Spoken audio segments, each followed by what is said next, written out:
కొత్త కొమ్మలు అయితే చక్కగా అసలు భలే ఉన్నాయి చూడండి. నా పావంటున్నాయి.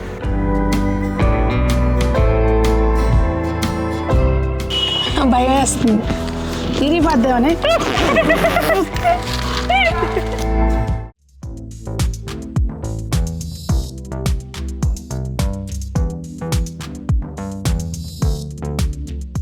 పెద్దలందరికీ నమస్తే, పిల్లలందరికీ హాయ్. ఎలా ఉన్నారు? అందరూ బాగున్నారా? మేము చాలా బాగున్నాం. మీరు కూడా చాలా చాలా బాగున్నారని ఆశిస్తున్నాను. ఈరోజు వీడియో ఆల్రెడీ ఇక్కడ ఉంటే తెలిసిందే హార్వెస్ట్ చేసుకోవడానికి వచ్చానని.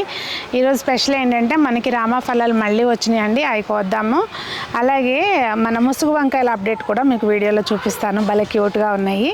ఇంకా వంకాయలు పొట్లకాయ ఉన్నాయి, కోసుకుందాము రండి. లాస్ట్ టైము మనం అనుకున్నాం కదండి ఈ పిందులన్నీ నిలిస్తే భలే ఉంటాయి అని చెప్పి. ఈ గుత్తి గుత్తి కాస్త భలే ఉంటుంది కదా పెద్ద అయితే. ఇంకా ఈ టైం ఉందిలేండి. ఇంకా ఇక్కడ వంకాయలు ఉన్నాయి. సంజనానే వంకాయల హార్వెస్ట్ ఎప్పుడు సంజనానే చేసేస్తుంది. ఇదిగమ్మా ఈ జామకాయ ఫస్ట్ టైం వచ్చింది చూసావా నువ్వు?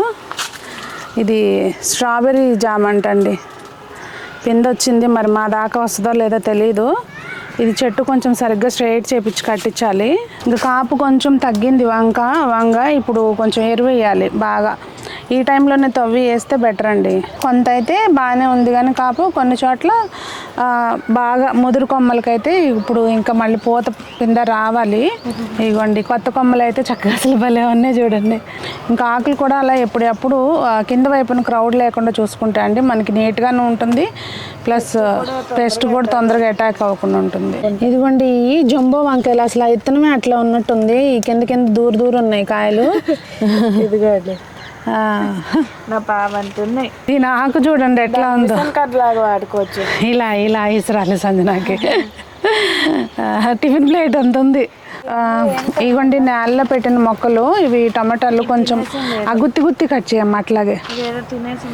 ఉడతలు స్వాహా చేసేస్తాయి అట్లాగే. ఉంచేసి పిండేస్తే ఇత్తనాల కిందకి పడతాయి. గుత్తి కట్ చేయి జాగ్రత్తగా. మనం అట్లా దోరగా ఉన్నప్పుడే కోసేసుకోవాలండి. కొంచెం తవ్వి పిండిదాం అట్లా ఉంచి, లేకపోతే అయినా ఇప్పుడు ఈ ఎండలకి ఏం మొలుస్తాయి. అదొద్దు, అన్ని పచ్చిగా ఉన్నాయి. గుత్తి కట్ చేయ మాకంటున్నా. ఇప్పుడు అందులో ఒకటి పచ్చిది ఉంది చూడు, కోసే.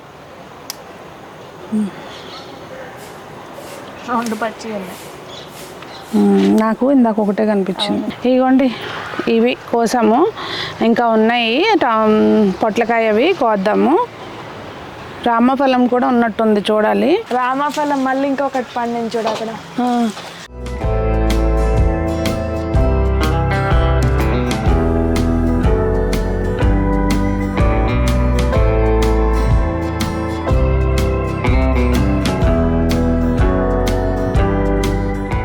అదిగోండి రామఫలము. మేము ఇక్కడ కూడా ఇంకోటి ఉండిపోయింది, కోపించేసాను కానీ మా సాయి వెళ్ళిపోయాడు. ఇంక ఇది రేపు పోయాల్సిందే. టమాటాలు యాక్చువల్గా ఏమైందంటే ముందు రోజు కొయ్యటం మొదలుపెట్టిన తర్వాత వంకాయలు అవి కోసింది సంజన. లాస్ట్లో ఇంట్రడక్షన్ చెప్దాం అనుకున్నాము. అదేమైందంటే వంకాయలు కోసి సగం కోస్తా ఉండగా వేరే పని ఫోన్ వచ్చిందనమాట. ఇంకా దాంతో పోస్ట్ పోన్ అయింది. తెల్లారేసరికి మళ్ళీ టమాటాలు చూసారా కలర్ మారిపోయినాయి. ఇంకా అట్లా 2 రోజులు హార్వెస్ట్ అయిందనమాట. కొన్ని సంజన, కొన్ని నేను. ఈ వంకాయ కూడా తెల్లారేసరికి మళ్ళీ ఇంకా పెరిగిందండి. ఈసారి పొట్లి అందుబాటులో చేతులకి స్మెల్ రాకోకుండా ఫేస్ ఎలా పెట్టి మాట్లాడుతుందంటే తినిపిస్తాయి ఇప్పుడు బలవంతాన. మొన్న 2 సార్లు కోసినప్పుడు ఒకటి అత్తయ్యకి పంపించాను, ఒకసారి షాప్లో వాళ్ళకి ఇచ్చాను. నేను ఢిల్లీ వెళ్తూ హడావుడిలో. ఇంక ఇది ఈసారి నేనే వండాలన్నమాట. అమ్మో నేను కోయలేనుగా, నేను ఇప్పుడు ఇట్లా పట్టుకున్నాను అనుకో. ఫైనల్లీ నువ్వు వెళ్ళు చెప్తా. ఎక్కేసి పోయి భయం వేస్తుంది తిరిగిపోద్దామని. ఇదిగో నాకు కూడా టేస్ట్ చేయమి. స్మెల్ మంచిది ఏదైనా కూడా దానికి. మరి దీనికి ఈ స్మెల్ దేవుడు ఎందుకు ఇచ్చాడనండి? అంత రుచిని లోపల ఇచ్చినప్పుడు ఆ స్మెల్ ఎందుకు ఇచ్చాడంటారు?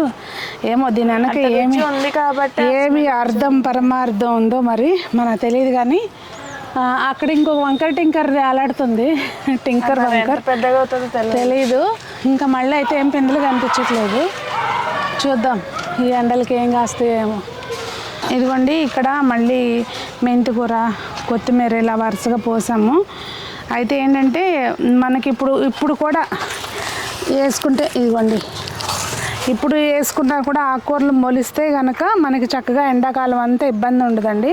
ఎండలు ముదిరినాక వేసామనుకోండి అప్పుడు అసలు మొలవు, జర్మినేషన్ అవ్వదు అనమాట. ఇప్పుడు వేసి మొలిసినా కానీ వాటిని కొంచెం కాపాడుకుని, లేదు అంటే కొంచెం షేడ్లో కప్స్లో పెట్టి పెంచుకుని అప్పుడు ట్రాన్స్ప్లాంట్ చేసుకుంటే సరిపోతుంది. అంత పెద్ద పాట్లో పెట్టుకుని ట్రాన్స్ప్లాంట్ ఎందుకు నీకు? బయట అంటే పెరుగుతుంది కదా అలా అనమాట. ఏదో చెప్తుంది సంజన, ఆ ఎక్స్పెరిమెంట్ కూడా చూద్దాం. మరి ఈ రోజుకైతే వీడియో ఇదేనండి. సరదాగా అలా హార్వెస్ట్ చేసుకున్నాము. ఇంకా చిక్కుడుకాయలు ఉన్నాయి, అయితే ఇంకా అసలు ఫీడ్ చేయాలి. అక్కడెక్కడికో పాకినాయి, అవి కొయ్యాలి. అది సాయి కొయ్యాల్సిందే. సాయి కూడా అంతే, సగం పని చేస్తాడు, ఈ లోపల ఏదో ఫోన్ వస్తుంది వెళ్ళిపోతాడు. నిన్న కూడా అంతే, 2 కాయలు కోసాడు, ఫోన్ వచ్చింది, జంపు. అలా జరుగుతుందన్నమాట మాకు. ఒక ఏమంటారు 2 పడవల మీద కాళ్ళు టైప్లో అవుతుంది అనమాట. 4 పడవల మీద కాళ్ళు లాగా ఉంది మా పరిస్థితి. మొత్తానికైతే పండిస్తున్నాము, కానీ సాటిస్ఫాక్షన్ లేదండి. ఇంకా బాగా చేయాలి అని అయితే ఉంది. ఫ్యూచర్లో ఇంకా బాగా చేద్దాము 100%. మరి మీరు ఏం చేస్తున్నారు, ఏంటి మీ గార్డెన్ అప్డేట్ ఏంటి అనేది తప్పకుండా కామెంట్స్లో తెలియచేయండి. మరి అందరూ బాగుండాలి, అందులో మనం ఉండాలి, అందరూ మొక్కలు పెంచాలి అని ఆశిస్తూ మీ సునీత.